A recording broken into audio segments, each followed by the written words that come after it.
salat yang posisi ini bila baik dikerjakan cepat mengabulkan doa. Yang pertama dalam berdiri.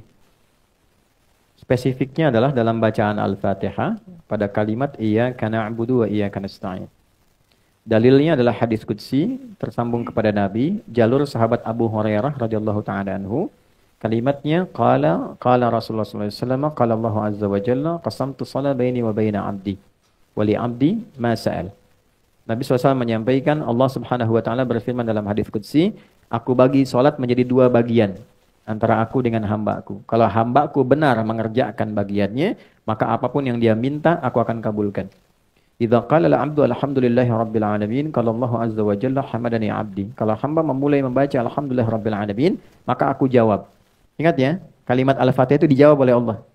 Bacaan Al-Fatihah dijawab. Karena itu perbaiki bacaannya. Belajar dengan betul dan rasakan bahwa kita diawasi. Itu ihsan namanya. Anta'budallaha ka'annaka tarah fa illam takun tarah fa innahu yarak. Jadi salat yang bagus itu salat yang merasa Allah melihat, diawasi. Sehingga karena merasa diawasi, kita perbaiki bacaan kita supaya benar. Malu di hadapan Allah bacaan enggak bagus. Allah jawab, hambaku sedang memujiku. Wa idza qala al-'abdu alhamdulillahi rabbil alamin, qala Allah azza wa jalla athna 'alayya 'abdi. Ketika hamba sampai ke kalimat Ar-Rahmanir Rahim, Allah menjawab, hambaku sedang menyanjungku. Wa idza qala al-'abdu maliki yaumiddin, ketika hamba sampai pada kalimat maliki yaumiddin, Allah menjawab, majjadani 'abdi, hambaku sedang mengagungkanku. Wa idza qala al-'abdu, ini poinnya, iyyaka na'budu wa iyyaka nasta'in, ketika hamba sampai ke kalimat, ya Allah, kau perintahkan aku ibadah, sekarang aku salat hanya untukmu. Dan kau perintahkan aku memohon kepadamu, sekarang aku minta hanya padamu. Karena prinsip salat ketika diperintahkan itu senafas dengan permohonan solusi. Itu ada di Al-Baqarah ayat 45. Wasta'inu bis-sabri was shalah. Engkau punya masalah, terima dengan sabar, minta tolong lewat salat. Lalu kita katakan, iyyaka na'budu, engkau perintahkan aku salat, sekarang aku salat padamu ya Allah. Ya, ibadah itu na'bud itu salat maksudnya. Itu maksudnya Quran surah 20 ayat 14. Innani anallahu la ilaha illa ana fa'budni wa aqimis salata li dzikri. Wa iyyaka nasta'in, engkau perintahkan aku minta tolong, sekarang aku punya masalah ya Allah. Kepadamu aku mohon. Nah, ini sertakan dalam hati kita. Begitu sampai ke kalimat wa iyyaka nasta'in, sertakan di hati kita karena waktunya terbatas. Ya.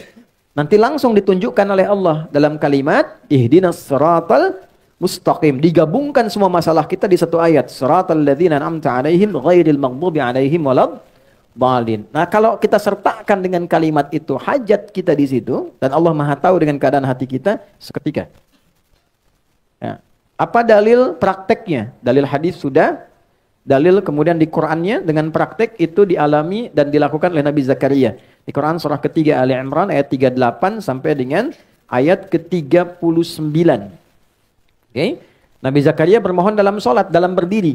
Hunalika da'a Zakaria rabbah qala rabbi habli min ladunka dzurriyyatan thayyibah innaka sami'ud du'a.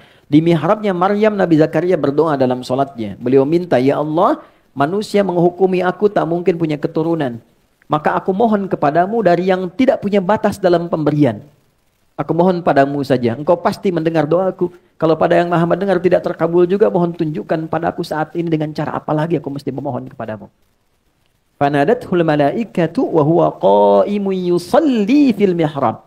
Maka setelah doa itu disampaikan, salatnya belum selesai. Langsung malaikat turun menyampaikan, Allah mengabulkan doamu.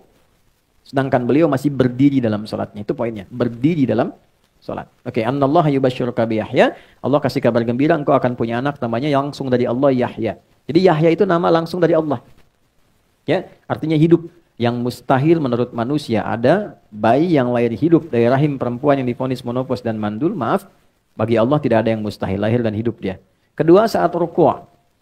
Jadi satu berdiri, dua saat ruku'. Wa aqimus salata wa atuz zakata wa raka'u ma'ar raki'in. Al-Baqarah ayat ke-43. Itu sudah saya jelaskan. Yang ketiga saat sujud. Tadi sudah kita uraikan. Yang keempat sesaat sebelum salam. Di bagian doa terakhir. Nanti kita detilkan. Allahumma inni a'udzubika min adzabi jahannama wa min adzabil qabri wa min fitnatil mahya wal mamati wa min syarri fitnatil masihi dajjal. Setelah itu isi dengan doa sebelum salam. Isi dengan doa. Ya, hadirkan itu cepat terkabul. Bahkan nanti kita detilkan saat akan salam kan baru sujud ya, baru duduk dan baru sujud. Kalau langsung salam kan batal salatnya. Jadi kita tahiyat dulu, di akhir ada rahasia besar. Saking besarnya rahasia ini, sampai-sampai ada seorang ulama minta anaknya mengulang sholatnya karena lupa membaca doa bagian akhir ini. Nah, bagaimana kisah dan turunannya? Nah, pertemuan berikutnya nanti saat masuk. Ini kan masih gambar itu. Jadi itu 4 bagian. Itu satu. Yang kedua, teknis dari apa yang tadi disampaikan pada poin ini penting juga. Apakah kemudian kita melafazkan ya, atau kemudian menghadirkan saja pada diri kita untuk permohonan itu. Saya sudah pernah sampaikan kalau yang dimaksudkan sholat fardu, ya maka cukup bacakan yang dibimbing oleh Nabi sallallahu alaihi wasallam. Hadirkan permohonan dalam diri kita. Dan tidak boleh membaca Al-Quran dalam sujud. Jelas ya? Tidak boleh membaca Al-Quran dalam sujud. Kalaupun ingin baca, dipahami sebagai bacaan doa, bukan bacaan Qurannya. Ya, itu dalam sholat-sholat sunnah. Bukan sholat fardu yang sudah detil bacaannya, diikat dengan kalimat Sallu kama ra'aitumuni usolli. Kalau sholat sunnah lebih fleksibel. Ya, misal, dalam sholat sunnah pengen baca yang Al-Baqarah ayat terakhir itu. La yukallifullahu nafsan illa usaha. Jangan baca dari awal, posisikan sebagai doa bagian tengah. Rabbana la tu'akhidna in nasina au akhtana sampai ujung misalnya. Tapi jangan baca dari awal dan diposisikan sebagai ayat Quran. Pahami sebagai bagian doa. Karena nggak boleh baca Quran dalam sujud. Jelas? Saya kira itu Allahu a'lam.